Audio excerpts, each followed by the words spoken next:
Hi guys and welcome back on my YouTube channel. In this tutorial I will show you how to copy your contacts from your SIM card on your phone on Samsung Galaxy S9. So let's do it.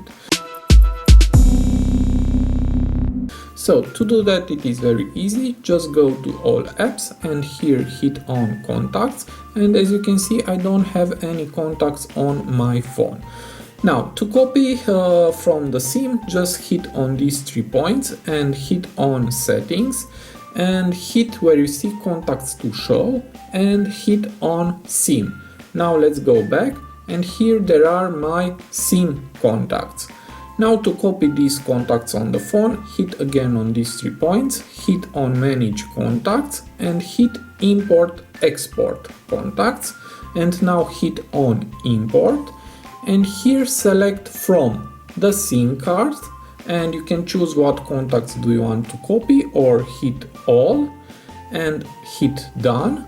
And now where you copy to your phone, hit on phone and now just hit on import. Now you must wait a few seconds.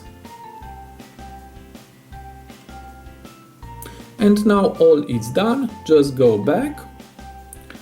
And as you can see here there are my SIM contacts. So it is very easy. I hope this tutorial to be useful for you and have a nice day.